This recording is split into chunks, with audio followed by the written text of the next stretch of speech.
This is Live Bet Saturday on VSiN, the Sports Betting Network.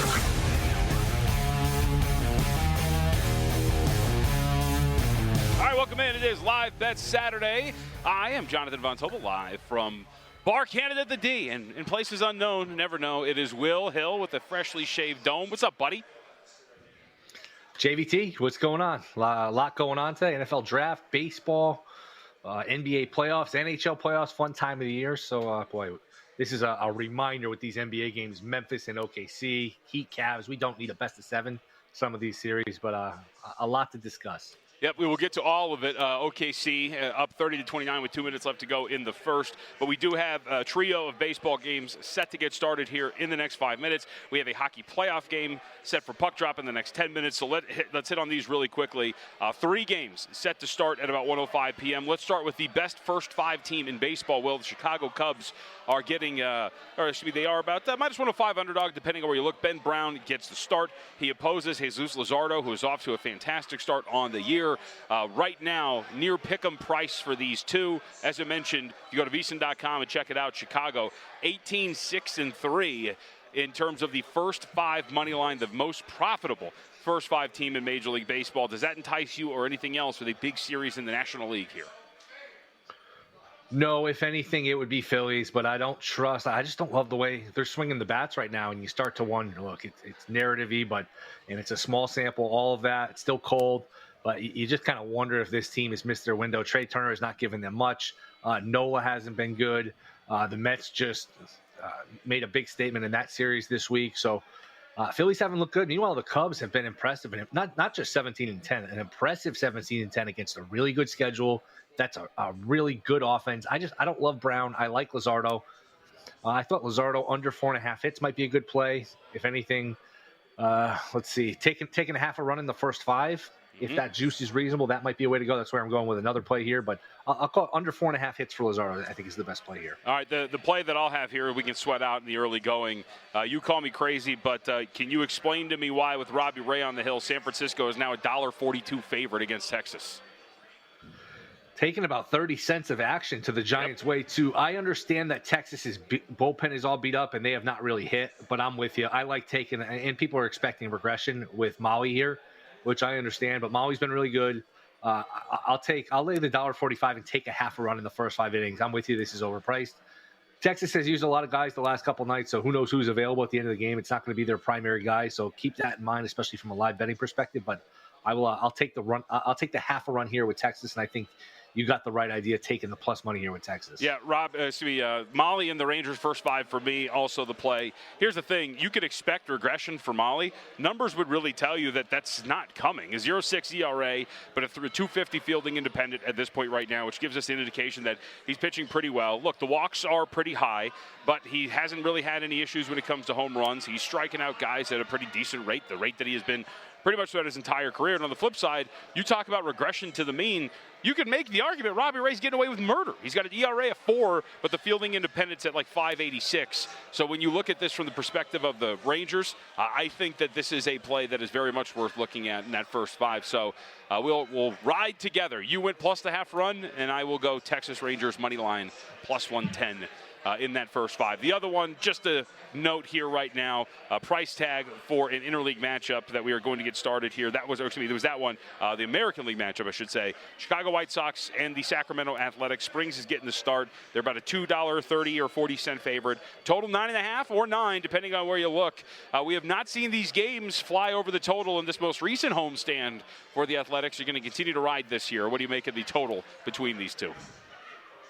Yeah, this is just inflated here. I'd narrow it down a little bit. I think you can get like a 3.5 at a reasonable price here for a White Sox team total. I don't have the guts to take them 2-1 on the money line just because it's Cannon going for the White Sox, right? He's been awful. He's been bad on the road. I would expect him to get hit. So if anything, it would be over. And I actually like White Sox team total over 3.5. I just think you're getting your 9 at bats. It's a ballpark that's conducive to offense. Springs has not been great here. So I would take over for the game, over for a White Sox team total. But even though it's inflated, I just have a hard time swallowing with Cannon. Cannon does not have pretty numbers here. Yeah, I just want to note, let's see. It is actually Gilbert who got the start today. Cannon got scratched. So Tyler Gilbert getting the start with his 6.75 ERA and his 1.35 whip. So pretty similar when we're talking about the scenario between the two pitchers. Yeah, hadn't seen that. Must have been a late scratch. So I was under the impression it was still Cannon, who to me is a fade. He's just walks a lot of guys, hard contact as that is. I can't tell who's behind you. Somebody's showing off some sort of jersey behind you, but he has moved on, joining our program.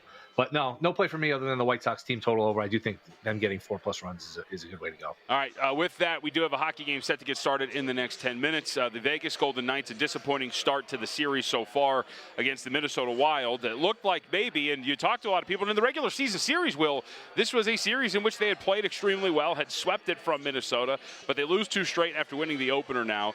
They are a $1.65 favorite on the road against Minnesota. So I am not the most nuanced and skilled hockey handicapper in the world, but I do like to bet postseason hockey. And generally what I like to look at are a lot of the even strength metrics, because obviously you're playing a vast majority of your games at even strength. And if you're a team that has played well at even strength, I will gravitate towards you, especially in some of these series where you can fall behind. Hockey's a weird, and I say this with love, stupid sport, where you saw even in the third game, I don't know how much you watched from Minnesota and Vegas, the third game. Dude, there was a situation at the end of the second period where it was like, please desperately just dump a puck onto net and let's see if we can get something going. They get it at the end of the second period. But if you look at the even strength numbers here, in terms of shot share in favor of the Vegas Golden Knights, if you look at the expected goals for in the series, nearly a two-goal edge in favor of the expected goals for the Vegas Golden Knights. High danger chances as well, slight edge for VGK. I think that when you look at the way they've played, hasn't really gone too well for them, but I do think you're going to get a better effort here. And the metrics at even strength would tell you played a little bit better. So I did not bet them here at -162. I actually bet them to win the series at -105. So I will be sweating out Vegas here because obviously I want them to win this game, having bet them to win this series at -105. So I know you don't have much on hockey, but you do have some series, or you have some futures, right? Do you not? Yeah, first of all, I mean, you say you're not a big hockey guy, then you go for 2 or 3 minutes and you sound like Barry Melrose. So there you go. Sounds to me like you're a pretty good hockey I'm guy. trying to grow my hair out like Barry as well. Yes. Do you find that Vegas prices, if you want to bet the Knights, that they're inflated in Vegas just because of the natural, hey, home team, root for the home team, and they get bet and they get prices that are somewhat inflated? Does that make sense? Does that happen? Yeah, so it does make sense if you would look at that. I would say that I don't follow the hockey markets on a day-to-day basis enough to accurately answer that question. I would say that right now, if you look at some Vegas books on the screen and compared to some others, that is not really the case. Like, for example, Circa and Superbook out here in town are at -155. Other spots across the nation are at -162 or -165. So it doesn't seem to at least be manifesting right now. We'll see if that's the case. But right now, we're seeing some late action in favor of Minnesota, and we're starting to see that price get chopped down. So I think if you ask odds makers, probably on a night-to-night basis, they'll tell you, yeah, we probably need the Knights' opponent, but I don't know if it's anything dramatic that affects the market overall. Makes sense. Has anything changed? Has anything that's happened so far in the NHL playoffs changed how you feel about any teams in terms of futures, teams you thought were contenders that aren't, vice versa?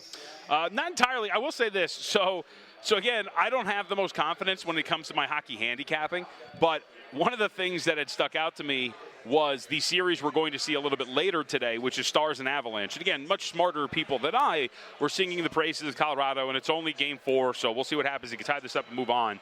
But there was a lot of, if you remember, the series price before it got started got bet up like nearly 60 cents from a near pick to about -160 in favor of Colorado. The Avalanche go out there and they win game 1, and they win it in terms of the final score, we'll say, in a dominant fashion.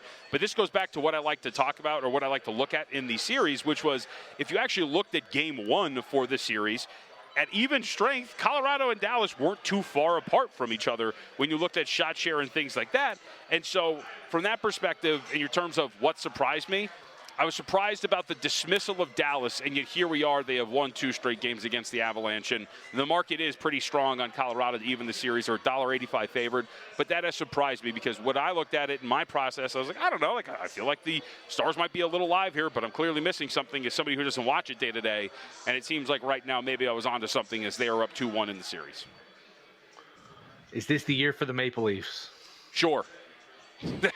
Like that one out. Yeah, there we go. I was going to say, that is my nuanced take. Sure. I think they've got it. I can't go deep enough to tell you that, or if they can, like, shake the curse that has apparently been hounding them for forever, but we'll see if they can actually do that. All right, really quickly, let's get an update here. We are in the second quarter. OKC has taken a 36-31 lead, 10:40 left to go in this quarter right now against the Memphis Grizzlies. In-game number right now, 14.5 in favor of the Thunder, now up to 16.5 with a total of 227.5. We will have a game coming up during our program that I will not be a fan of sweating out, as the Los Angeles Clippers, of course, will take on the Nuggets. But did you have anything here with the Thunder looking to dispatch the Memphis Grizzlies in 4 games today?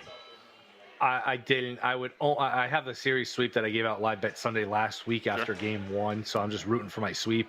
What'd you get? If anything, I would plus 105 after game 1, which I thought was a good price. And then minus 105, minus 150, it just kept going even before a game was played, which makes sense. And I not that it would spend easy, because look, they could still lose today, and they almost I mean, they're down 30 on Thursday in game 3. I could only look towards taking the 15. I'm not cutting in line here to bet Memphis, especially down 0-3, but feels like this is super inflated. Speaking of things that are inflated, geez, 15 at home in a playoff game. We will talk about inflated, trust me, because there are some very funky numbers, especially yesterday when it comes to the first quarter, first half for some of these teams that are trailing down 2-0 going back home. We'll see if we get more of those results to play on during the course of the postseason. But folks, go to VSiN.com/subscribe. You can become a VSiN Pro subscriber and get access to the VSiN Killer Sports NBA Playoff Challenge. Absolutely tremendous. 15 contestants. I am one of them. Will, are you in this as well? I don't know if you're in this thing or not. Did not get the call for this one. Maybe next year. All right, well, picks posted an hour before games start. We got quite a few here involved in this OKC-Memphis game. We got the picks posted for the games later tonight as well. But go to VSiN.com/subscribe. Become a VSiN Pro subscriber for less than $60. Get access to everything we do until August 1st.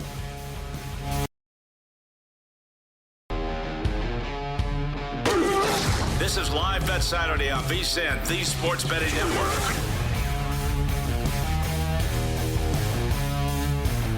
A fly out, a double, a single, and then a sac fly. That has allowed the Texas Rangers to draw first blood in the first inning. One of the bets Will Hill and I are simpatico on here in the early window. For our program, at least, Rangers up 1-0 against the San Francisco Giants. I have Rangers money line, Giants.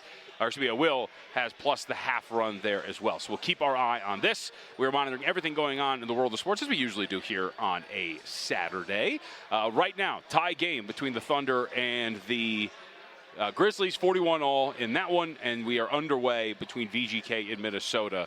16:55 left to go in the first period. So I mentioned this. Will, I wanted to get your thoughts on this. Did you track yesterday what was going on with the first half numbers for these teams that were down 2-0 in the NBA? Kept an eye on it, but why don't you explain for the audiences? We might have it. Do we have a first inning winner here with the White Sox? They have 3, and they might have a 4th run here against Oakland here. Yeah, 4-0. So that is a first inning team total over winner here for the White Sox. Yes. Explain, because they've been inflating them. That's basically with the NBA, with these teams trailing 0-2, correct? That is the premise. Also, there is no team in baseball that plays in Oakland, so I have no idea what you're referencing there. Yes. They are playing the Sacramento A's. I would like you to get that correct. But yes, so the whole premise here is that these teams down 2-0 going back home are in a desperation spot. And you talk about these things being inflated. The first half number for Indiana and Milwaukee yesterday. Now, the Pacers end up failing to cover the game, but how about this? They were 5-point underdogs in the first half, Will. They were 4.5-point underdogs for the game. I want to curse. That's insane. And win the first half by 10 points. Yes, yeah. And then they went outright. The Bucks were never even in it in the first half. So it is really wild. You see some of it. By the way, earlier today, you saw some of it as well. Cleveland against Miami, right? Cleveland is up 2-0 on the road against Miami. For the game, they're 5-point favorites. In the first half, they're laying just 1. In the first quarter, it's a half-point spread. For a game in which you're a 5-point favorite, this is absolute insanity when you look at the way that these things are baked in. So just keep it in mind. I like to point it out every single year. It has been a losing bet for you ever since 2021. It's been a pretty big problem. So just something for bettors to monitor. It is not what it used to be. You'll see a lot of people cite the record since 2021, or excuse me, since 2013. That is not the case. And there's a good reason why. Do you get involved with do you play Oppo? Do you play the team that's down 0-2? Not enough, but I did have Pacers plus 5. Yeah. How about that? I had Pacers plus 5.5 yesterday in the first half. That's and they win by 10, and then get killed in the second half. Of course they and did, end up but losing what they lose by 20 or something. Yeah, but like crazy. it's wild that I had a finely priced plus 5.5 in the first half on a game that was priced that way. By the way, Orlando, they actually won the first quarter, but they did not win the first half. They were trailing at the break there, so that was something that ended up losing 2 again if you played that first half angle. So it's always been that angle, first quarter, first half, and has not been profitable for you for a very long time. Trying to find out what's going on. So one of the things I am not very good at, live betting hockey and monitoring that from that perspective. So we will try to do our best here today. Getting better. You're a work in progress. You're getting better every day. Everybody's speaking of that series, yes, that's true. Speaking of that Bucks-Pacers series, what did you think going into Game 3?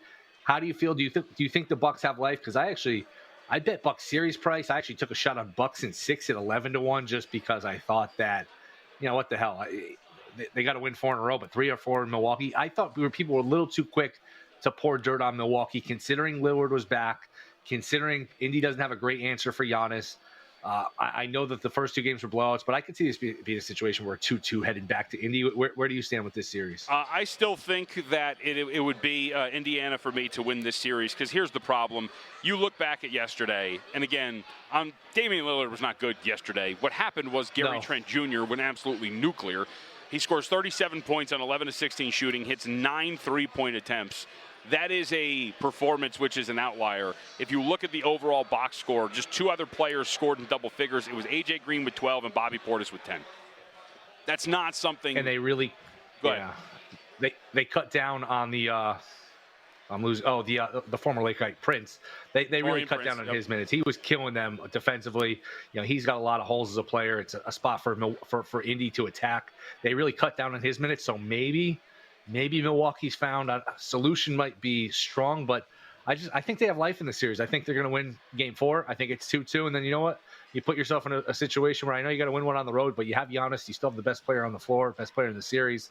I don't buy this idea that we can just pencil Indy in to the next round. Now, look, they were favored going in. They're up 2-0. They're up 2-1 now, so they're rightfully favored. I think Milwaukee was being slept on or given up on a little too quickly there. Yeah, we'll be at odds here in just that. I do think that Indiana is going to win this series. By the way, VGK on a power play in the last 60 seconds. We'll see if they can take advantage of it. Because Damian Lillard still doesn't really look that good. Like he does not look fully healthy. There is no real other offensive production from Giannis. I think you're absolutely right in that Giannis is going to dominate this series. They have no answer for him.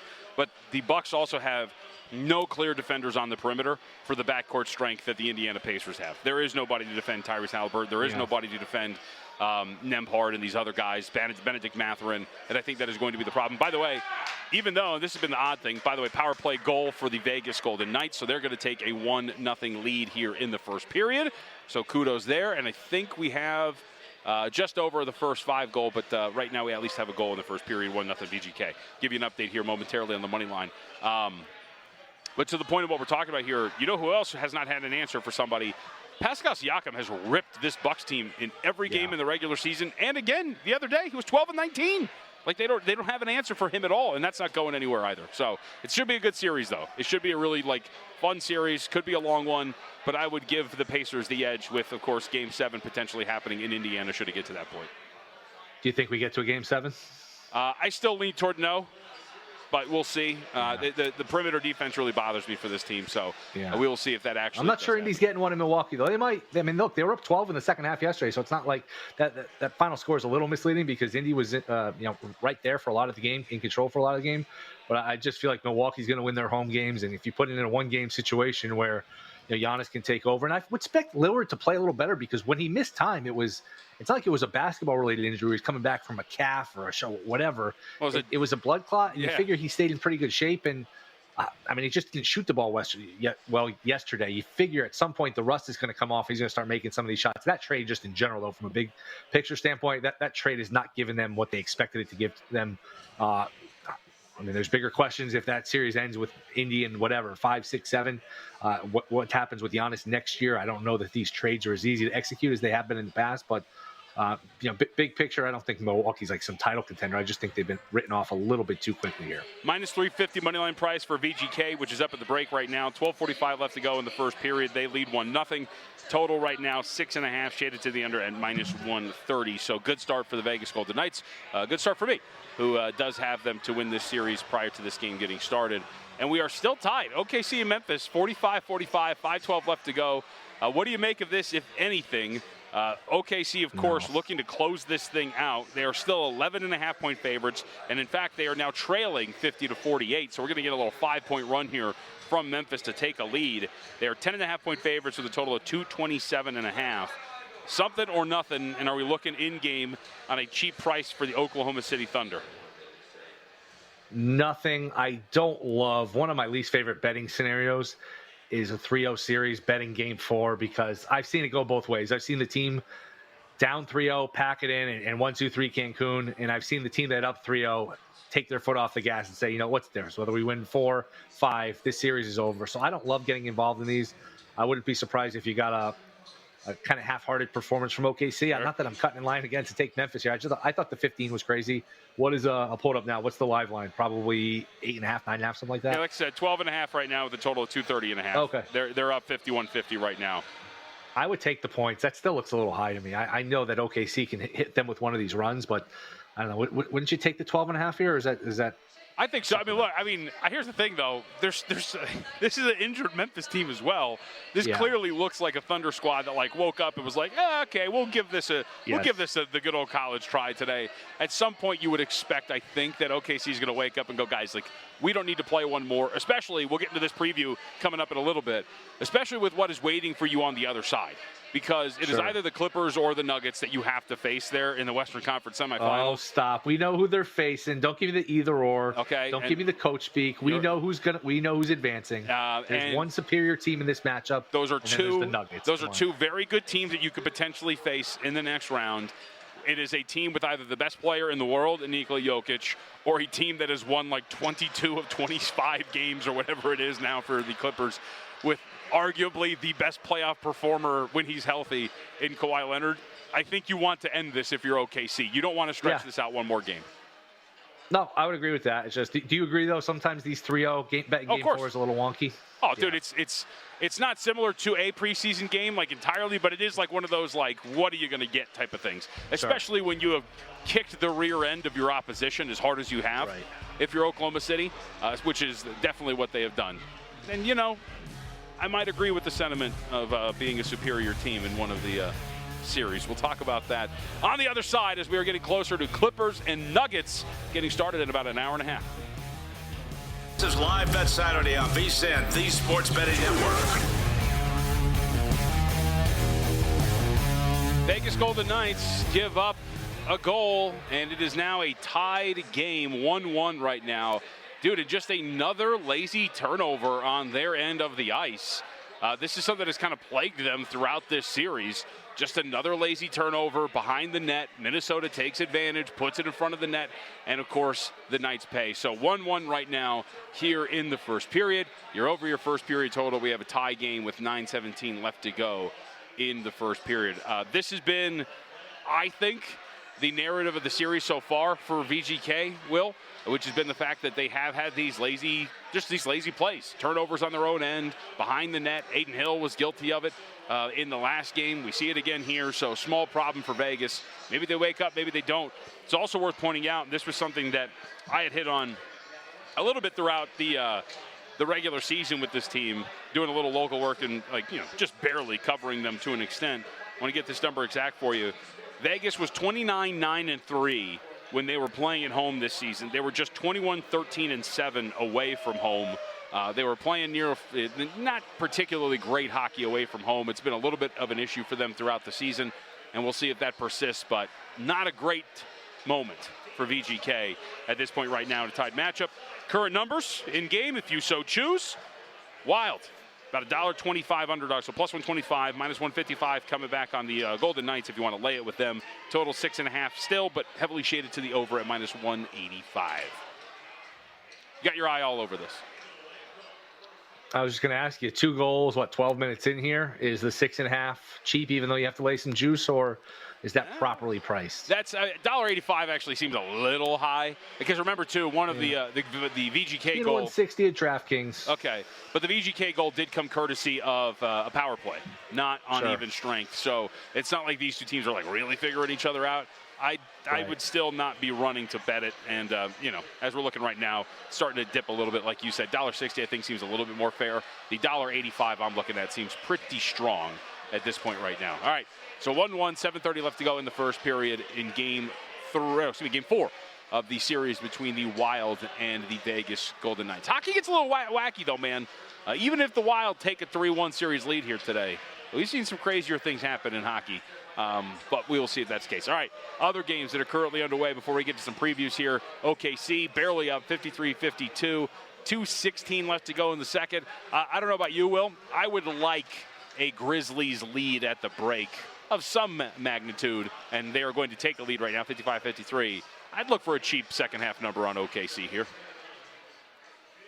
Yeah, Aldama hits a 3, so 55-53 again. We're watching it live. We're it seems like a couple possessions behind the live action, which is usually the case. Feels a little bit more of a lag today. So what's your target number? Grizzlies are up by a couple, and then you can get OKC in game. Laying like 7, 8, ideally something like that. Is that what you're looking for? I'm hoping for like 7.5-ish, maybe better than that. I mean, right now we're at 9.5 in a tie game, so very much hoping that we're going to potentially get something cheap if Grizzlies can open up something. Something significant, we'll call it, in the range of like a 5-point lead or something in that range. Does that sound fair? No, it makes sense. It makes sense. And like you said, OKC, OKC looking to take care of business and get ready for the Clippers. Yep. Or the Nuggets, which leads us into our game tonight. Coming up at 3 p.m. Pacific time, 6 o'clock for those of you on the East Coast. Denver Nuggets on the road against the Clippers in this game 4. Clippers right now a 6.5-point favorite, total of 211. A interesting situation that the Denver Nuggets find themselves in. Obviously, a little banged up. Questions about both Russell Westbrook and Michael Porter Jr. and whether or not they will play here. That is part of the reason why we're up to 6.5. Other part of the reason is that the Clippers did dominate this Nuggets team, trailed early by like 4 points in the first quarter, then put the foot on the gas and never stopped, and bombed out the Nuggets in Game 3. So you seem pretty confident here. What is your takeaway? As I should note that some faraway places are up to 7 right now in favor of the Clippers. Yeah, it's funny because I was doing this show last week with Ben Wilson, and my bet in the series was Denver in 7, got like 4-1. And after game 1, even though Denver won, I said, even though they won game 1 and really could have won game 2, we're pretty close to being up 2-0. I just had concern. I thought the Clippers outplayed them for the most part in the first 2 games. And you can make the case again that the Clippers are a play away from being up 3-0. I just think the Clippers have so many answers, so much more talent. Dunn is such an underrated defender. Zubac is one of the few guys who can really bother Jokic, make him work, tire him out. You know Jokic is tired or frustrated when the more threes he shoots, it's almost the worse it is because you're taking away, the easy ones, you're taking away the passing. It's just it's kind of a bailout possession where it's not their go-to, it's not their ideal possession, and just there's no supporting cast around him. I compared it to. Reminds me, it was a Super Bowl, Mahomes versus the Bucs. We had no offensive line and no help around. It's just, boy, when you're counting on this much of Russell Westbrook, and Murray's a good player, but boy, it's these guys are beat up. Gordon, I think, is beat up. It's not a great team around him, and the Clippers are loaded. Like I said, Dunn's a great defender. Kawhi is just an all-time great defender. Zubac, they're really good. They're really well coached. I think Van Gundy's given them a nice edge defensively too. I just think the Clippers. Coin flip whether they close it up in 5 or 6. At this point, I actually think they're going to win today and probably win again in Denver. Am I dying to lay 6.5, 7? No, but I still think the Clippers are the play here. I don't know that Denver can hang. It's Jokic versus 5 guys, and it's just the 5 guys are better. Yeah, I would agree with you. I laid this number early, so I do think the Clippers are the side. Every single point you made is valid. You talk about the depth. The other thing that's sneaky about this series, the Nuggets do not have anybody to guard James Harden. They don't. Like, Christian Brown's their best option. He gives up size. He's a fine defender, but he's not a lockdown guy by any stretch. We've seen Harden have a pretty good series. I know people keep throwing Harden to playoff. Like, yeah, I get it, but like in this series, there is really no option for him. He should continue to be a very, very legitimate weapon for them throughout however long this series lasts. You mentioned it about Gordon. He's fine in some possessions against Kawhi. He is not really stopping him. And Zubac does a pretty good job. And I thought some of the sneaky good things that they have done, one of the small adjustments they did after game one was they're starting to play Zubac in the non-Jokic minutes, which is forcing them to play DeAndre Jordan at center. That is not working for them, right? That has been a small problem for the Denver Nuggets. And if these two guys, Westbrook and Porter, are going to, even if they play, they're not fully healthy, it just doesn't really look good for them. So I don't want to jinx it. But I will say, I do agree with your line of thinking. I think this has the potential to be a short series. I do expect them to go back to Denver up 3-1 and with the potential to end that series. I had a Clippers in 6, so we're still on track for that. If they go up 3-1, maybe lose that and come back and clinch it at home.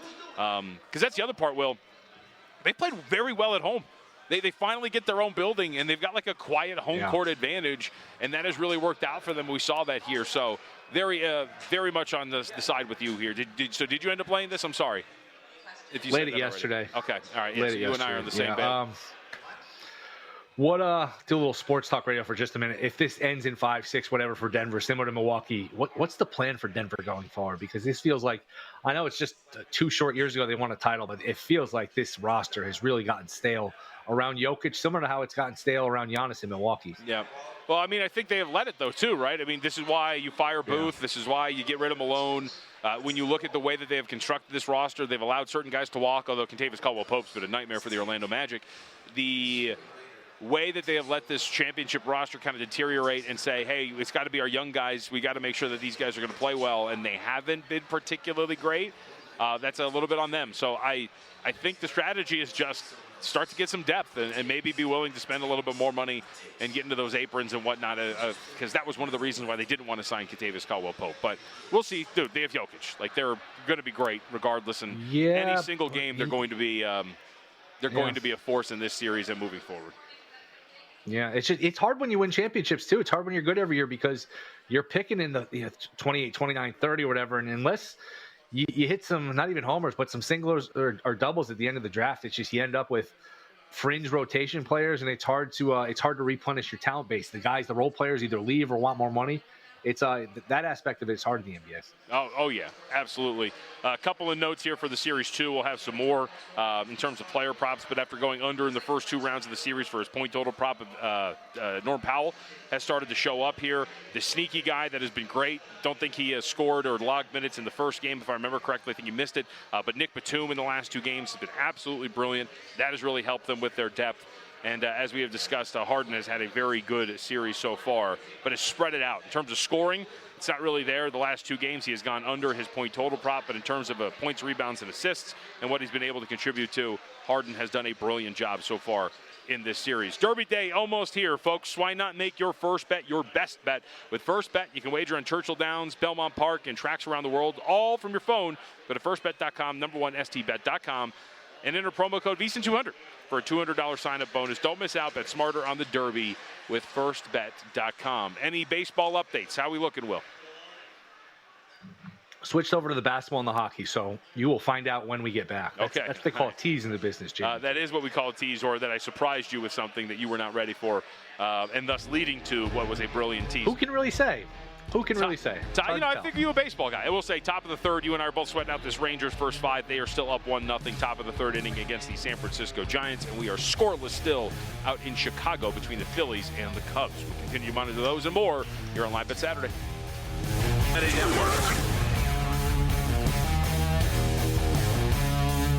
The bet is in, and I have late 10.5 with the Oklahoma City Thunder for the contest. Will they lead 60-59 at the break? A couple of things that stick out. Really, like the one big thing that sticks out for you here. Thunder shooting just 17% from beyond the arc. They are 4 of 23 from deep. Meanwhile, Memphis 7 of 15 from beyond the arc.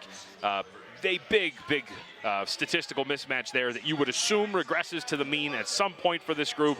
They are a much better shooting team than what they have shown here today so far. Santi Aldama, I think you alluded to him when we first talked about this contest. He is 4 of 5 from deep. I think this is going to be one where you get a little bit more even play from beyond the arc for both teams, and then you get a Thunder team that I think is much better defensively and all of a sudden is going to be able to clamp down what is a limited group without Ja Morant. So did lay 10.5 with the OKC Thunder at halftime here. Could certainly see it. I don't really want any part of it. I question OKC's just effort, motivation in terms of pulling away here. If I had to take it or lay it, I guess I would lay it. I just feel like it's still only 10.5 is a lot, but I certainly understand that what you laid out makes perfect sense to me. I'm trying to get in here. Mets Nationals are on a rain delay, so I tried to bet all the pitchers unders in case we get a long rain delay and they never come back.